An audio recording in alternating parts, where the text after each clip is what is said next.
नमस्कार दोस्तों, आइए जानते हैं आज मध्य प्रदेश की बड़ी खबरें। आज की पहली खबर है कि सरकार 2,700 रुपए प्रति क्विंटल की दर से गेहूं खरीदेगी। मुख्यमंत्री मोहन यादव ने कहा कि राज्य सरकार सोयाबीन किसानों को भी फसल का उचित दाम दिला रही है। अब कोदो कुटकी भी सरकार खरीद रही है। उन्होंने राज्य के गेहूं उत्पादन किसानों के लिए बड़ा ऐलान किया। सीएम मोहन यादव ने कहा कि प्रदेश सरकार अगले वर्ष 2,700 रुपए प्रति क्विंटल की दर से गेहूं खरीदेगी। पराली जलाने वालों से एमएसपी पर नहीं होगी सरकारी खरीदी। मध्य प्रदेश में खेतों में नरवाई फसल अवशेष जलाने वाले किसानों पर अब सरकार सख्ती करेगी। बार बार नरवाई जलाते पाए जाने वाले किसानों से न्यूनतम समर्थन मूल्य एमएसपी पर सरकारी खरीदी नहीं की जाएगी। इसके साथ ही जुर्माना भी लगाया जाएगा। वहीं जो ग्राम पंचायतें अपने क्षेत्र को नरवाई जलाने से मुक्त रखेंगी, उन्हें जिला प्रशासन द्वारा पुरस्कृत किया जाएगा। एमपी में बिना ई अटेंडेंस के वेतन पर राज्य सरकार का बड़ा फैसला। मध्य प्रदेश में सरकारी कार्यालयों, स्कूलों में कर्मचारियों, अधिकारियों, शिक्षकों की हर हाल में उपस्थिति पर सरकार का फोकस बना हुआ है। इसके लिए नित्य नए उपाय आजमाए जा रहे हैं। शिक्षा विभाग ने ई अटेंडेंस सिस्टम चालू कर इसे वेतन से जोड़ दिया है। बिना ई अटेंडेंस के वेतन नहीं देने का प्रावधान है और इस पर सख्ती से अमल भी किया जा रहा है। प्रदेश भर के अतिथि शिक्षकों को ई अटेंडेंस के अभाव में वेतन नहीं दिया जा रहा है। हालांकि दिवाली महापर्व को देखते हुए राज्य सरकार ने उन्हें कुछ राहत दे दी। प्रदेश के अतिथि शिक्षकों को बिना ई अटेंडेंस के ही 2 माह का वेतन देने का फैसला लिया गया है। लव जिहाद पर साध्वी प्रज्ञा का बड़ा बयान। मध्य प्रदेश की राजधानी भोपाल से पूर्व सांसद और भाजपा नेता साध्वी प्रज्ञा सिंह ठाकुर अपने काम से ज्यादा बयानों को लेकर चर्चाओं में बनी रहती हैं। इस बार उन्होंने लव जिहाद पर ऐसा बयान दिया है जिसने एक बार फिर प्रदेश की राजनीति गरमा दी है। साध्वी ठाकुर ने कहा कि हमारी लड़की अगर हमारा कहना नहीं मानती, अगर लड़की किसी विधर्मी के यहाँ जाने का प्रयास करती है तो उसकी टांगे तोड़ने में कसर मत छोड़ना। प्रज्ञा ठाकुर ने आगे कहा कि जो संस्कारों को नहीं मानती है, बातों से नहीं मानती, तो उसे प्रताड़ना भी देनी पड़ती है। अपनी संतान है, उसे मारना पड़े तो पीछे मत हटना। अब साध्वी का यही बयान सोशल मीडिया पर तेजी से वायरल हो रहा है। एमपी में 100 करोड़ से अधिक की संपत्ति वाले अफसर पर गिरी गाज। मध्य प्रदेश शासन ने एक्शन में आते हुए उपायुक्त संभागीय उड़नदस्ता रीवा आलोक खरे को सस्पेंड कर दिया है। लोकायुक्त के द्वारा की गई छापेमारी में करोड़ों की संपत्ति जब्त की गई थी, जिसके बाद लोकायुक्त ने आबकारी विभाग की ओर से दी गई अभियोजन की स्वीकृति के बाद इसी महीने आलोक खरे के खिलाफ कोर्ट में चालान पेश कर दिया। उमा भारती का बड़ा ऐलान। 2029 में झांसी से लड़ेंगी लोकसभा चुनाव। भारतीय जनता पार्टी की फायर ब्रांड नेता और मध्य प्रदेश की पूर्व मुख्यमंत्री उमा भारती ने 2029 के लोकसभा चुनाव को लेकर बड़ा ऐलान किया है। उमा भारती ने कहा है कि यदि पार्टी अनुमति देती है तो वे अगला लोकसभा चुनाव झांसी लोकसभा सीट से लड़ेंगी। उमा ने इस संबंध में सोशल मीडिया पर भी अपनी इच्छा जाहिर कर दी है। उत्तर प्रदेश के ललितपुर दौरे के समय मीडिया से बातचीत में भी उमा भारती ने कहा, अगर पार्टी कहेगी तो मैं चुनाव जरूर लड़ूंगी, लेकिन मैं सिर्फ झांसी से ही चुनाव लड़ूंगी। उमा ने कहा कि उनका बुंदेलखंड क्षेत्र से उनका गहरा जुड़ाव है और वे चाहेंगी कि आने वाले लोकसभा चुनाव में बुंदेलखंड की जनता एक बार फिर उन्हें लोकसभा तक पहुंचाए। सरदार सरोवर बांध के हजारों पीड़ितों को दिवाली पर बड़ा तोहफा। 22 साल से परेशान सरदार सरोवर बांध प्रोजेक्ट के हजारों पीड़ितों को मध्य प्रदेश हाईकोर्ट की इंदौर खंडपीठ ने दीपावली पर बड़ा तोहफा दिया है। हाईकोर्ट ने सरदार सरोवर पीड़ितों की याचिका पर अंतरिम फैसला दिया है। जस्टिस विवेक रुसिया और जस्टिस विनोद कुमार द्विवेदी की युगल पीठ ने धार, बड़वानी, खरगोन और अलीराजपुर कलेक्टरों को 2 माह में सभी पीड़ितों को दिए गए आवंटन पत्र के आधार पर जमीन की रजिस्ट्री करवाने के आदेश दिए हैं। स्टेशन पर समोसा बेचने वाले की दम्ब गई। मध्य प्रदेश के जबलपुर रेलवे स्टेशन पर एक समोसा बेचने वाले वेंडर के अमानवीय व्यवहार का बेरहम चेहरा देखने को मिला है। दरअसल यहां से यात्रा करते हुए गुजर रहे एक ट्रेन सवार का यूपीआई ट्रांजैक्शन फेल होने पर वेंडर ने यात्री की घड़ी छीन ली। रेलवे स्टेशन में हुई इस शर्मनाक घटना का एक वीडियो भी सामने आया, जो अब खासा आलोचना का शिकार हो रहा है। हालांकि वीडियो वायरल होते ही रेलवे प्रशासन एक्शन मोड में आ गया, जिसके चलते जबलपुर डीआरएम ने मामले में समोसा बेचने वाले वेंडर की शिनाख्त कर उस पर कार्रवाई करने की जानकारी भी दी है। भोपाल से दिल्ली और जबलपुर जाने वालों के लिए खुशखबरी। त्योहारों के चलते यात्रियों की सुविधा के लिए भारतीय रेलवे ने दीपावली से पहले बड़ा तोहफा दिया है। अब भोपाल से जबलपुर जाने वालों को टिकट की टेंशन नहीं होगी। जबलपुर रूट पर अतिरिक्त कोच की सुविधा देकर यात्रियों के सफर को और आसान बना दिया है। दीपावली पर ट्रेनों में भीड़ के चलते सुविधाएं बढ़ाई हैं। भोपाल से जबलपुर जाने वाले यात्रियों के लिए भी विशेष कोच जोड़कर वेटिंग क्लियर करने की कोशिश की गई है। IRCTC की वेबसाइट पर इस ट्रेन की बुकिंग शुरू कर दी गई है। इससे पहले 17 और 18 को रेलवे ने रानी कमलापति RKMP से हजरत निजामुद्दीन NZM के बीच स्पेशल ट्रेन चलाई। 18 को दिल्ली से चली ट्रेन का फेरा रविवार को खत्म हो गया। इसके अलावा भी कुछ स्पेशल ट्रेनें चल रही हैं, जो अन्य राज्यों से आ रही है और दिल्ली जा रही है, जिसके जरिए भी यात्री अपने गंतव्य तक पहुंच रहे हैं। दीपावली पर 7 परिवारों को मिला रोजगार का तोहफा। दीपावली के मौके पर जिले के 7 परिवारों के लिए उम्मीद की किरण लेकर आई है। कलेक्टर धर्मेंद्र कुमार जैन ने पर्व के इस शुभ अवसर पर 7 दिवंगत शासकीय कर्मचारियों के परिजनों को अनुकंपा नियुक्ति का तोहफा दिया है। नियुक्ति आदेश जारी करते हुए कलेक्टर ने कहा कि जिन कर्मचारियों ने अपने जीवन काल में शासन और जनता की सेवा की, उनके परिवारों को अब शासन की ओर से यह सम्मान दिया जा रहा है ताकि उनके परिवार को आर्थिक और सामाजिक संबल मिल सके। सीएम के निर्देश, सभी जिलों के सार्वजनिक स्थलों और गौशालाओं में गोवर्धन पूजा का आयोजन हो। धूमधाम से मुख्यमंत्री मोहन यादव ने कहा कि प्रदेश की सांस्कृतिक, धार्मिक और सामाजिक विरासत को सहेजने के लिए 21 और 22 अक्टूबर को सभी जिलों के प्रमुख सार्वजनिक स्थलों और गौशालाओं में गोवर्धन पूजा का आयोजन भव्य रूप से किया जाए। उन्होंने निर्देश दिए कि इन आयोजनों में मंत्री, सांसद, विधायक, नगरीय निकायों और पंचायत प्रतिनिधियों सहित स्थानीय जनप्रतिनिधि सक्रिय रूप से शामिल हों। साथ ही स्थानीय सांस्कृतिक मंडलों को भी इन कार्यक्रमों में भागीदारी के लिए प्रोत्साहित किया जाए ताकि यह पर्व उत्सव के रूप में मनाया जा सके। एमपी में किसान का अनूठा विरोध, मौसम आधारित फसल बीमा योजना का लाभ न मिलने का विरोध रविवार को खकनार के किसान किशोर कुमार ने अनूठे तरीके से शुरू किया है। अपने साथियों के साथ बाजार पहुंचकर किशोर कुमार ने अर्धनग्न होकर संकल्प लिया कि जब तक सरकार कीला उत्पादक किसानों को फसल बीमा का लाभ नहीं दे देती, तब तक वह न तो कपड़े पहनेंगे और न ही चप्पल पहनेंगे। बता दें कि वर्ष 2018 से सरकार ने किसानों को फसल बीमा योजना का लाभ देना बंद कर रखा है।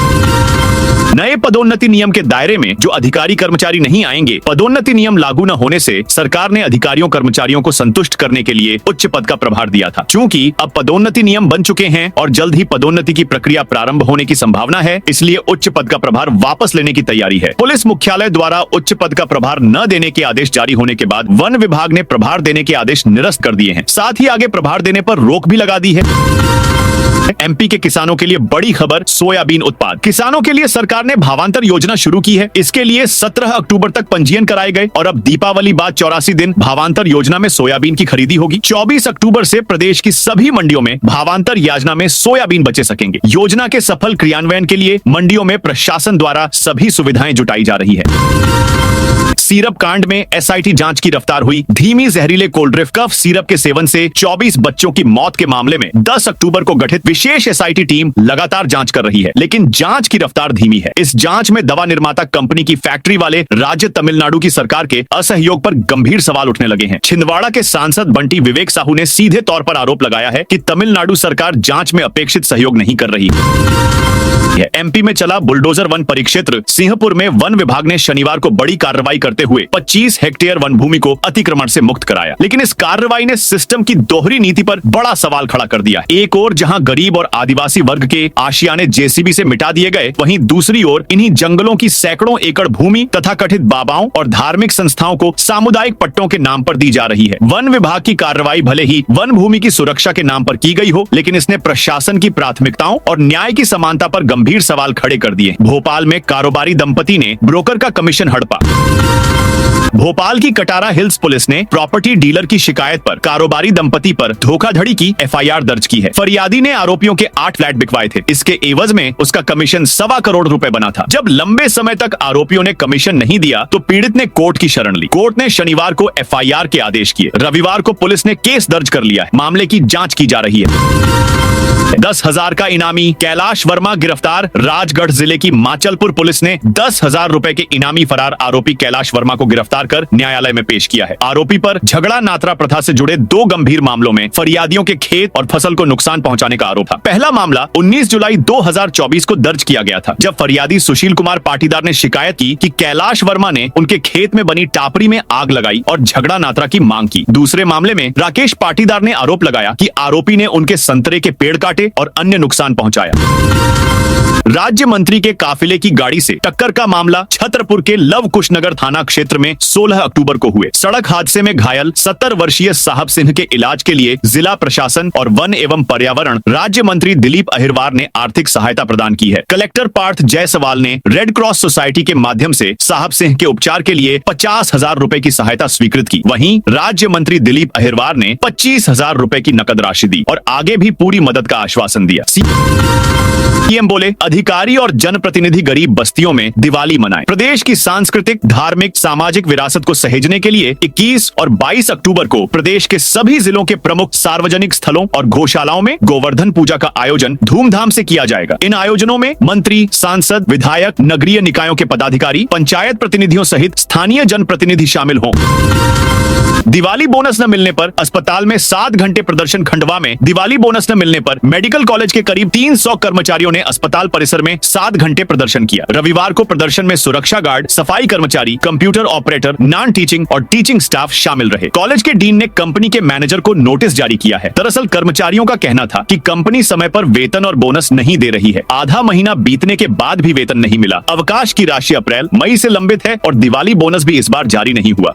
देश भर में फैल गए हैं बांग्लादेश के किन्नर। जगत गुरु का बड़ा बयान। एमपी की व्यावसायिक राजधानी इंदौर में किन्नरों के विवाद पर देश भर में प्रतिक्रिया हो रही है। अब इस मुद्दे पर किन्नर जगत गुरु हिमांगी सखी का बड़ा बयान सामने आया है। उन्होंने बाकायदा वीडियो जारी कर इस विवाद पर अपने विचार व्यक्त किए हैं। किन्नर जगत गुरु हिमांगी सखी ने बांग्लादेशी किन्नरों पर ठीकरा फोड़ते हुए कहा कि जिहादी मानसिकता के ये लोग हिंदू किन्नरों को निशाना बना रहे हैं। उन्होंने कहा कि बांग्लादेशी किन्नर देश भर में फैल गए हैं। हिमांगी सखी ने इनकी जांच के लिए एसआईटी बनाने की मांग की है। उनका कहना है कि बांग्लादेश के किन्नर भारत में किन्नर समाज को बदनाम करने की कोशिश कर रहे हैं। 24 अक्टूबर तक मतदाता सूची पर कर सकते हैं दावा आपत्ति। मध्य प्रदेश में नगरीय निकाय और पंचायत चुनाव की तैयारियां शुरू हो गई हैं। निकायों की मतदाता सूची के संबंध में अब 24 अक्टूबर तक दावे और आपत्ति लिए जा सकेंगे। राज्य निर्वाचन आयोग ने इसे लेकर संशोधित कार्यक्रम जारी कर दिया है। वहीं 21 नवंबर को मतदाता सूची का अंतिम प्रकाशन किया जाएगा। इस संबंध में सचिव राज्य निर्वाचन आयोग दीपक सिंह का कहना है कि त्रिस्तरीय पंचायत और नगरीय निकायों की फोटोयुक्त मतदाता सूची के वार्षिक पुनरीक्षण का संशोधित कार्यक्रम जारी किया गया है। पुनरीक्षण 1 जनवरी 2025 की संदर्भ तारीख के आधार पर किया जा रहा है। फोटोयुक्त मतदाता सूची का अंतिम प्रकाशन पहले 13 नवंबर को किया जाना था, लेकिन अब इसे 1 सप्ताह बढ़ाकर 21 नवंबर 2025 को किया जाएगा। मंत्री विजय शाह पर एफआईआर के आदेश देने वाले जस्टिस श्रीधरन का तबादला। मध्य प्रदेश सरकार में मंत्री विजय शाह पर एफआईआर का आदेश देने वाले जबलपुर में स्थित मध्य प्रदेश हाईकोर्ट के प्रशासनिक न्यायाधीश अतुल श्रीधरन का स्थानांतरण इलाहाबाद हाईकोर्ट हुआ है। राष्ट्रपति की मुहर के बाद शनिवार को केंद्रीय विधि एवं कानून विभाग द्वारा इस संबंध में अधिसूचना जारी कर दी गई। उल्लेखनीय है कि 27 अगस्त 2025 को सुप्रीम कोर्ट कॉलेजियम ने जस्टिस श्रीधरन के छत्तीसगढ़ हाई कोर्ट स्थानांतरण की अनुशंसा की थी। बाद में 14 अक्टूबर को हुई सुप्रीम कोर्ट कॉलेजियम में केंद्र सरकार के आग्रह पर इस अनुशंसा पर पुनर्विचार किया गया। इसके बाद कॉलेजियम ने जस्टिस श्रीधरन का स्थानांतरण इलाहाबाद हाईकोर्ट करने की अनुशंसा की। 5 जिलों में बारिश का अनुमान। मध्य प्रदेश में दिवाली के पहले मौसम का मिजाज अचानक बदल गया है। इसका कारण यह है कि इस समय अरब सागर की ओर बने well mark low pressure area के कारण नमी आ रही है। साथ ही हवा का रुख भी लगातार बदल रहा है। इसके कारण बादल, कुहासा जैसी स्थिति बन रही है। फिलहाल मौसम का रुख अगले 3-4 दिनों तक इसी तरह रहने की संभावना है। मौसम विभाग के अनुसार 21 अक्टूबर से दक्षिणी हिस्से के ज्यादातर जिलों में हल्की बारिश का दौर शुरू हो सकता है। इसमें मुख्य रूप से अनूपपुर, डिंडौरी, बैतूल, मंडला, खंडवा आदि जिले शामिल। एमपी में पीएम आवास योजना की राशि लेने वालों से शुरू हुई वसूली। मध्य प्रदेश के छतरपुर जिले के खजुराहो में प्रधानमंत्री आवास योजना शहरी 1.0 के तहत मिली राशि का दुरुपयोग करने वाले हितग्राहियों पर खजुराहो नगर परिषद ने सख्त रुख अपनाया है। जिला कलेक्टर के निर्देश पर परिषद ने वसूली अभियान शुरू करते हुए अब तक 15 लाख रुपए के बकाया में से 3 लाख रुपए की राशि वसूल कर ली है। बाकी 11 लाख की वसूली के लिए आरआरसी राजस्व वसूली प्रमाण पत्र जारी कर दिए गए हैं। एमपी की नई रेल लाइन से प्रभावित 6 गांव के किसानों को मिलेगा मुआवजा। मध्य प्रदेश की बहुप्रतीक्षित मनमाड़ इंदौर रेल परियोजना को लेकर अब क्षेत्रवासियों के खुशी की खबर। भूमि अधिग्रहण की प्रक्रिया तेज हो गई। कसरावत तहसील के 6 गांवों के 111 किसानों की भूमि अधिग्रहण के आदेश जारी कर दिए गए हैं। इसके साथ ही दशकों पुराने इस सपने को साकार होने की दिशा में एक बड़ा कदम बढ़ गया है। करीब 18,000 करोड़ रुपए की इस महत्वाकांक्षी परियोजना को 1 साल पहले केंद्र सरकार से मंजूरी मिल चुकी है। दिवाली से बदलेगी बाबा। महाकाल की दिनचर्या तिथियों के घटने बढ़ने के कारण इस बार 20 अक्टूबर सोमवार को सुबह रूप चौदस और शाम को दिवाली का पर्व मनाया जाए। उज्जैन के महाकाल मंदिर में सभी त्योहारों को देश भर में सबसे पहले मनाने की परंपरा है। इसी परंपरा के तहत सुबह भस्म आरती के दौरान रूप चौदस पर भगवान महाकाल का गर्म जल से स्नान कराया जाए। इसके बाद पुजारी परिवार की महिलाएं भगवान को उबटन लगाएंगी और फुलझड़ी जलाकर दिवाली उत्सव की शुरुआत की जाए। उज्जैन में सीएम ने किसानों को बांटे 265 करोड़ रुपए। मुख्यमंत्री मोहन यादव आज उज्जैन जिले की तराना तहसील में अतिवृष्टि से खराब हुई सोयाबीन फसल के लिए किसानों को 265 करोड़ रुपए की राहत राशि वितरित की। यह राशि सिंगल क्लिक के माध्यम से सीधे किसानों के खातों में डाली गई। कार्यक्रम तराना कृषि उपज मंडी में आयोजित हुआ। मुख्यमंत्री मोहन यादव ने किसानों को संबोधित करते हुए कहा कि सरकार ने जन कल्याणकारी योजनाएं लागू की हैं। दिवाली से पहले पकड़ा 160 किलो नकली मावा। दिवाली पर्व के दौरान हर घर में दूध और मावा से बने पकवानों का माता लक्ष्मी को भोग लगाया जाता है। त्योहार का फायदा उठाकर कुछ लोगों की सेहत से खिलवाड़ करने के लिए नकली मावा उससे मिठाई बनाकर बाजार में बेचने का प्रयास कर रहे हैं। दीपावली के एक दिन पहले रविवार को खाद्य विभाग ने कार्रवाई करते हुए ग्राम बदरखा से बड़ी मात्रा में मिलावटी मावा व अन्य सामग्री जब्त की। मामले में चिमनगंज मंडी पुलिस ने प्रकरण दर्ज किया है। कलेक्टर ने पटाखा दुकानों की जांच के दिए निर्देश। छतरपुर में दीपावली पर्व पर पटाखों की बिक्री और सुरक्षा व्यवस्था सुनिश्चित करने के लिए कलेक्टर पार्थ जायसवाल ने जिले भर में पटाखा दुकानों की जांच के निर्देश दिए हैं। उन्होंने संबंधित अधिकारियों को सुप्रीम कोर्ट और राज्य शासन की गाइडलाइन का हर हाल में पालन कराने को कहा है। कलेक्टर ने अधिकारियों को निर्देश दिए हैं कि निरीक्षण के दौरान दुकानदारों के पटाखा लाइसेंस की जाँच की जाए। साथ ही दुकानों में अग्निशामक यंत्र, रेत, पानी के टैंकर और फायर सेफ्टी उपकरणों की व्यवस्था सुनिश्चित कराई जाए। फायर यंत्रों का मौके पर ट्रायल भी अनिवार्य रूप से करने के निर्देश दिए गए हैं। नेशनल हाईवे पर वाहन खड़ा करने वालों पर हो एक्शन। कटनी के बड़वारा थाना क्षेत्र के पठरा गांव में राष्ट्रीय राजमार्ग NH 43 पर सड़क किनारे खड़े ट्रकों की लंबी कतारें बड़े हादसों का कारण बन सकती हैं। स्थानीय लोगों ने प्रशासन की लापरवाही पर चिंता जताई है, क्योंकि पहले हो चुकी दुर्घटनाओं के बावजूद कोई कार्रवाई नहीं हुई है। दतिया में पटाखा दुकानों में आग बुझाने के उपकरण नहीं। दतिया शहर में कटोरा ताल के पास दीपावली के लिए पटाखा बाजार सजकर तैयार हो गया है और लोग खरीदारी के लिए पहुंचने लगे। हालांकि 100 से अधिक दुकानों वाले इस बाजार में सुरक्षा इंतजामों की भारी कमी है। करीब 80% दुकानों पर आग बुझाने के लिए जरूरी उपकरण तक नहीं है। प्रशासन को इसकी जानकारी होने के बावजूद कोई ठोस कार्रवाई नहीं की जा रही है। इस साल पटाखों के दाम भी 20% तक बढ़े हैं और ग्रीन पटाखों की मांग ज्यादा है। गुम हुए 68 लाख के 288 मोबाइल वापस मिले। सिंगरौली पुलिस ने दिवाली से एक दिन पहले 288 गुम हुए मोबाइल फोन उनके मालिकों को लौटा दिए। इन फोनों की कुल कीमत लगभग 68 लाख रुपए बताई गई। पुलिस की इस कार्रवाई से लोगों को राहत मिली। जिला पुलिस अधीक्षक मनीष खत्री ने बताया कि साइबर सेल और पुलिस टीम ने 4 महीनों में विभिन्न इलाकों से इन फोनों को बरामद किया। यह सफलता दूरसंचार विभाग के संचार साथी पोर्टल के माध्यम से संभव हो पाई है। पुलिस ने ये मोबाइल फोन न केवल मध्य प्रदेश से बल्कि उत्तर प्रदेश, छत्तीसगढ़, बिहार, झारखंड, दिल्ली और पंजाब जैसे अन्य राज्यों से भी बरामद किए।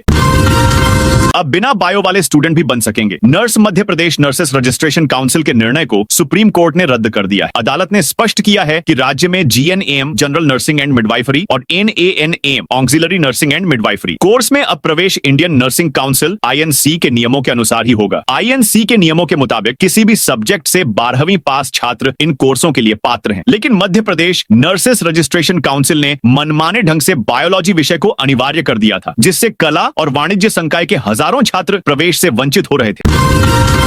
मुंगावली में अवैध शराब पर कार्रवाई। अशोकनगर जिले की मुंगावली पुलिस ने अवैध शराब के खिलाफ कार्रवाई करते हुए 60 लीटर हाथ भट्टी की बनी कच्ची शराब जब्त की है। पुलिस ने मौके से एक आरोपी को भी गिरफ्तार किया। यह कार्रवाई आगामी त्योहारों को देखते हुए SP राजीव कुमार मिश्रा के निर्देश पर चलाए जा रहे विशेष अभियान के तहत की गई।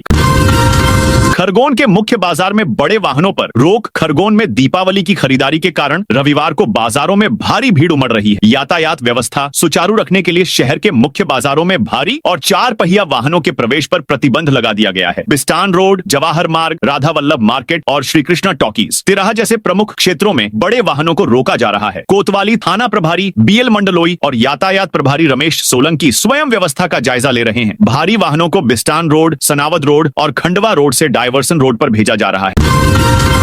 दीपावली पर अलर्ट मोड पर रहेंगी आपातकाल सेवाएं। नर्मदापुरम में दीपावली त्योहार पर किसी भी आपात स्थिति से निपटने के लिए जिले की सभी इमरजेंसी सेवाएं अलर्ट मोड पर रहेंगी। फायर ब्रिगेड, बिजली विभाग, स्वास्थ्य विभाग और पुलिस विभाग का स्टाफ पूरी तरह मुस्तैद रहेगा, ताकि कोई घटना होने पर तत्काल मदद पहुंचाई जा सके। इसके लिए पटाखा बाजार सहित शहर के प्रमुख स्थानों पर विशेष तैनाती की गई है। 25 हेक्टेयर वन भूमि अतिक्रमण से मुक्त। सतना में वन विभाग ने शनिवार को कार्रवाई करते हुए 10 अतिक्रमणकारियों के कब्जे कब्जे से 25 हेक्टेयर वन भूमि को मुक्त कराया। यह कार्रवाई सिंहपुर रेंज की शिवराजपुर और मोरा बीट में की गई। वन परिक्षेत्र अधिकारी नितेश कुमार गंगेले ने बताया कि बीट शिवराजपुर के वन कक्ष क्रमांक P 265 में राम भगत यादव, कामता उर्फ नत्थू यादव, अन्नू यादव और अशोक यादव सभी निवासी जलहा ने कुल 8 हेक्टेयर वन भूमि पर कब्जा कर लिया था।